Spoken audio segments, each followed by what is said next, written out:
ассалому алайкум дӯстон, хуш омадем ба шабакаи мо. Дар навори имрӯза оиди тозатарин ва муҳимтарин хабарҳо аз ҷаҳони ММА гап мезанем. Барои пешравии канали мо лайк розер карда 3-4 калима комментария нависен. Мо боша наворро оғоз мекунем. шахсоне ки аз Москва ва Московский област хоҳиши гузаштани граница дорен ва намедонем ки ба ки муроҷиат кунен, пас мо ба шумо одамони бабоварӣ, акаи ғулом ва акаи умедро тавсия медиҳем ки тӯли чанд сол мешавад онҳо дар ин соҳа кору фаъолият мекунанд. И бародаро шуморо аз Москва ва Московский област гирифта ба мошинҳои худ ба границаи Қазоқистон бурда меоранд. мошинҳои и бародаро мошинҳои комфортне буда ҳамаи шароитҳоро доранд. барои ҳамин худи ҳозир ба номерҳои дар рӯи экран буда занг занен ва граница гузашта ҳуҷҷатҳои худро хуб кунен ва агар ки скидка гирифтан хоҳен, пас ҳатман аз номи канали мо Паҳлавон ТЖ гап занен.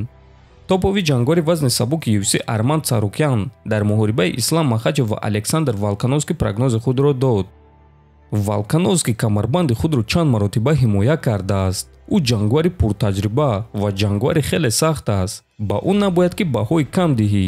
ман намефаҳмам ки барои чӣ одамо ба ӯ баҳои кам дода истоданд. ман дар ин муҳориба 40-60 медодум. 40% ба ғалабаи Волконовский ва 60% ба ғалабаи Махачев. агар ки Александр дар назди сетка наиста, агар ки дар маркази қафас истода кор куна, ба Ислам ҳуҷум накуна ва бо ӯ дар клинч кор накуна, пас фикр мекунам ки Волконовский дар стойка аз Ислам дида зуртар аст ва Исламро дар стойка зада метавонад, гуфтааст Царукян. бале дӯстон, бисёриҳо мегӯянд ки Александр Волконовский барои Ислам Махачев рақиби осон мешавад. аммо ман фикр мекунам ки ӯ яке аз вазнинтарин рақибҳо барои Махачев шуда метавонад, чунки Волконовский таҷрибаи хеле калон дорад ва мо шуморо муҳорибаи хеле шавқвар ва конкурентӣ интизор аст. ногуфта намонад ки муҳорибаи онҳо рӯзи 12 феврал дар турнири UFC 284 баргузор мегардад.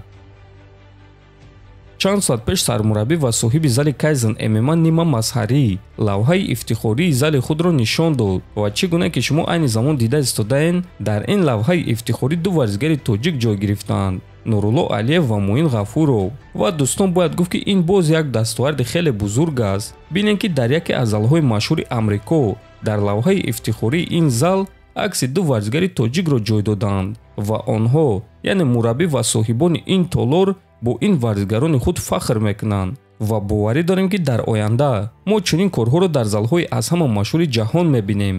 Муин Ғафуров дар поёни ин навор миннатдории худро ба мураббӣ расонда навишт ки ташаккур мураббӣ барои ҳамаи кӯмакҳоят. мураббиаш бошад дар ҷавоб чунин суханҳо навишт: Муин Ғафуров, туро дӯст медорам бародар. бесаброна интизорам бинам ки чӣ гуна ту имсол рейтинги UFC-ро мешиканӣ, навиштааст Мазҳарӣ. ва дӯстон, аз ин суханҳои сармураббии зали Kaizen MMA мо фаҳмида метавонем ки онҳо ният доранд ки соли 2023 дар UFC баромад кунанд ва чӣ гуна ки мебинем мураббӣ боварӣ дорад ки Муин ҷангварони дар рейтинг буда UFC-ро мешикана. ва дӯстон, мо низ гузаштани Муинро ба UFC интизорем ва боварӣ дорем ки Муин барои вазни 61 килограмми UFC проблемаи калон шуда метавонад. ана оиди Нурулло бошад дӯстон, чӣ гуна ки аз наворҳои гузашта медонем рақибаш аз муҳориба даст кашид. сабабаш маълум нест ва айни замон барои ӯ рақиби дигар кофта истоданд ва умедвор мешавем ки рақиб пайдо мешавад ва мо шумо ба наздикӣ аввалин муҳорибаи Нурулло Алиевро дар UFC мебинем. топови ҷангори вазни нимёна UFC Гилберт Бёрнс норозигии худро оиди доварони UFC баён кард.